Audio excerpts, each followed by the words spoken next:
ये कहानी है दो दोस्तों की और उनकी दोस्ती की शुरुआत हुई थी अभी कुछ दिन पहले हॉस्पिटल के कमरे से, जहां पर वो दोनों एडमिट थे। तो दोनों में से जो एक था उसको अभी कुछ दिन पहले एक पैरालिसिस का अटैक आया था, जिसकी वजह से गर्दन के नीचे की उसकी पूरी बॉडी पैरालाइज हो गई थी और वो अपनी एक उंगली तक नहीं हिला सकता था। और पूरे दिन जो भी नर्स उसके पास में आती वो उसको एक ही बात कहता कि मुझे कोई ऐसा इंजेक्शन दे दो जिससे कि मैं मर जाऊं, अब मैं और जीना नहीं चाहता, ऐसी जिंदगी का मैं क्या करूं।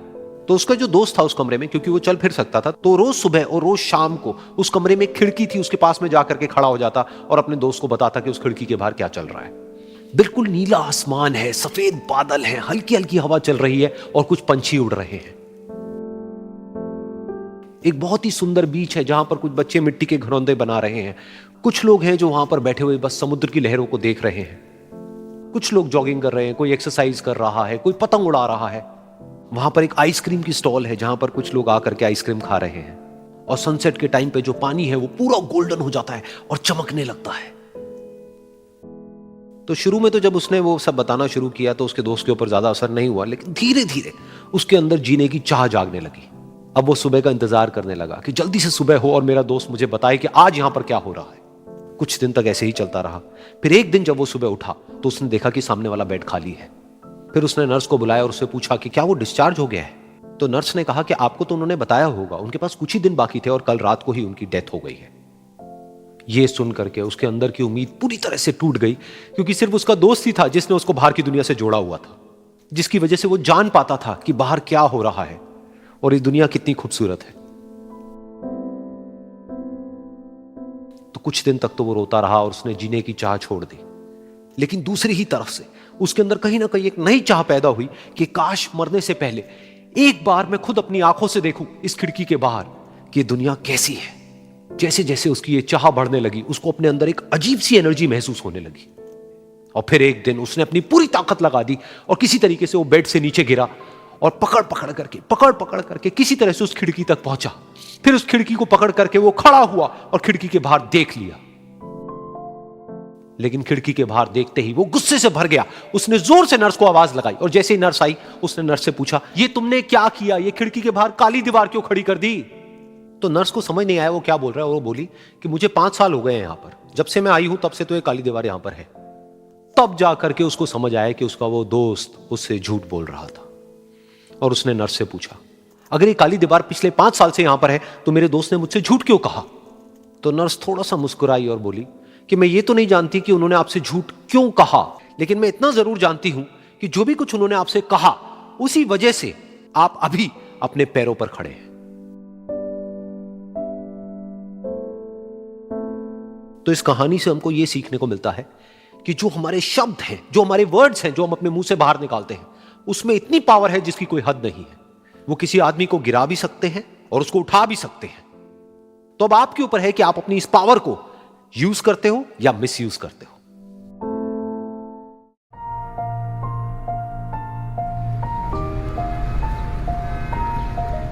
एक बार एक छोटी सी बच्ची हाथ में मिट्टी की गुल्लक लेकर के भागती हुई एक दवाइयों की दुकान पर गई। वो काफी देर तक वहां पर खड़ी रही, लेकिन दुकानदार का ध्यान उसकी तरफ नहीं गया, क्योंकि और भी बहुत सारे लोग खड़े हुए थे।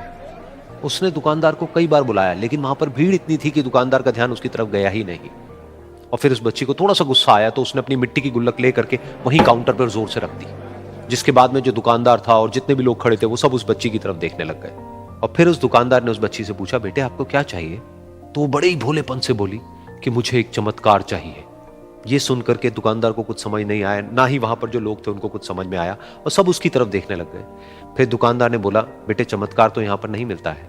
तो बच्ची को लगा कि वो उससे झूठ बोल रहा है। तो बच्ची ने कहा कि मेरी गुल्लक में बहुत पैसे हैं, आप बताओ आपको कितने पैसे चाहिए, लेकिन मैं आज यहां से चमत्कार लेकर के ही जाऊंगी।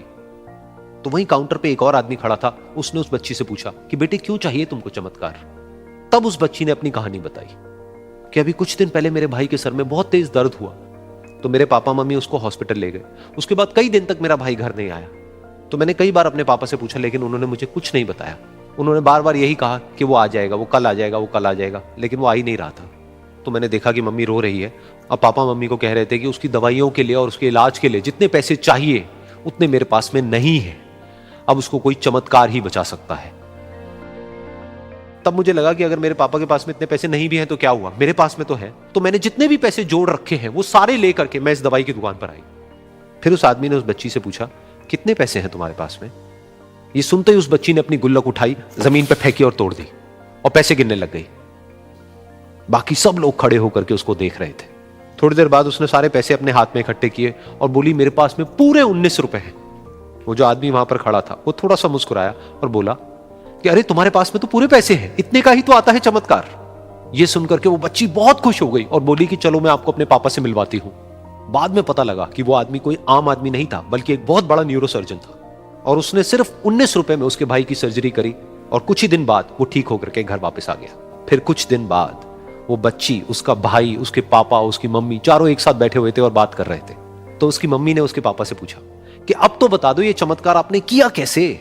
तो उन्होंने अपनी बेटी की तरफ देखा और बोले, ये चमत्कार मैंने नहीं, इसने किया है।